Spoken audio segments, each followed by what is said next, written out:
Hi, this is Ron Martinson of ronmartblog.com, and we're going to do a quick edit using Nik Color Efex 8.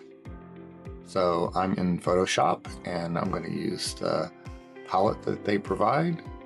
Click Open. And I've got a preset here that I'm going to use to make this demo go much quicker. And that's the after, but let's see how we built this up. How this product works is over here on the side, we have categories, and when I choose Nik, I get to see the presets that Nik's created for me. I can choose my personal presets, and then I can go down to here to filters. And I can select a filter, or which will replace any selected filter over here on the right side, or I can add a filter. And for this demo, we're just going to run through. We'll do more later on another video, but we're going to just go through what this preset did. So the first one I really like is tonal contrast, and I can toggle on and off to show you what it does. You can also come up here anywhere along the way, do on and off. You can do a quick slide and see what's happening. Super subtle on this one, but for now, and you can do before and after, over and under. I generally like to use this one. Okay, so we just did a tonal contrast with just a little bit of the default settings and no saturation. Then we come up here to brilliance and warmth, and you'll see that makes it, a lot brighter. And again, you can always dial these down to taste. I can come in here and bring the opacity down, or I can turn this saturation down a notch. Whatever I really want to do here. I can just choose to do warmth or perceptual saturation. Come in here to pro contrast. This is a really important one because this is the one that usually brightens up things. This dynamic contrast. When I do that, it's going to give me, a nice bright image where I want it without necessarily overblowing or blowing out some of the other areas. And so it's kind of an intelligent contrast. So it's one of my favorites. Color stylizer here, you'll see that it uses a color, so it's basically it's kind of like using a filter over it. It kind of gives me a bronze tone, and I can use this, and if I wanted to exclude something like her face, I could click on one of these control points, put it here around her nose,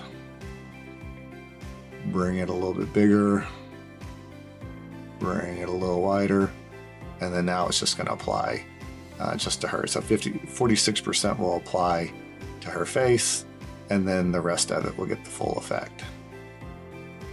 And again, I can adjust that however I want. Another one here is contrast color range.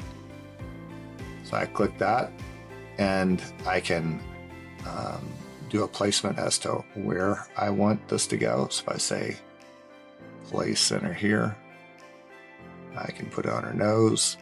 And what that's going to do is going to darken around the edges. And I can choose different shapes.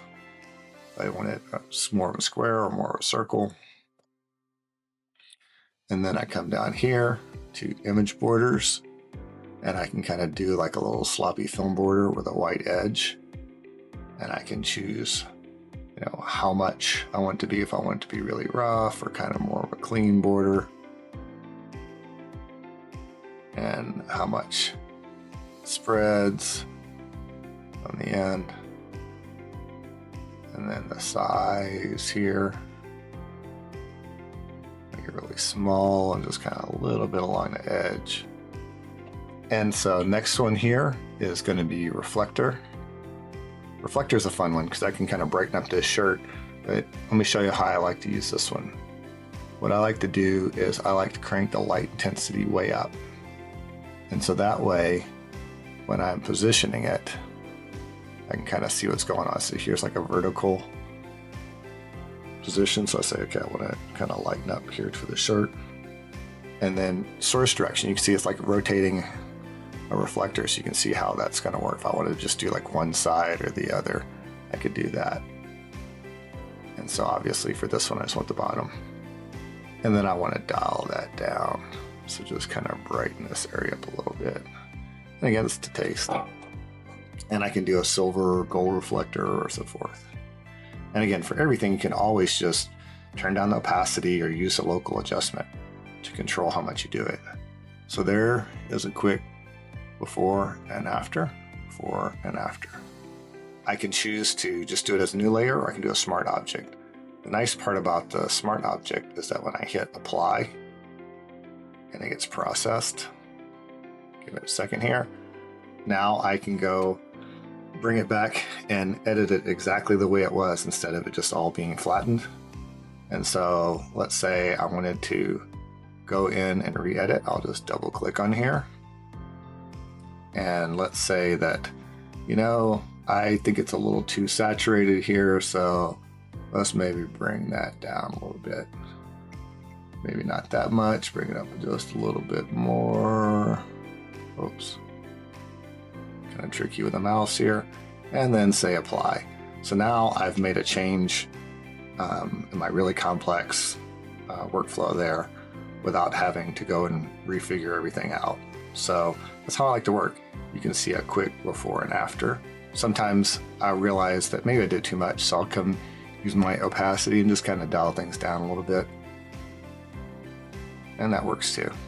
Now, if you want to use the discount that I have, let's go over here and choose buy now.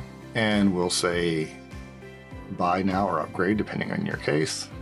We'll go up here and proceed to checkout. We'll enter in my code. And once I do that, I can choose validate and see that it has been successfully applied. Join me for more videos on the Nik collection.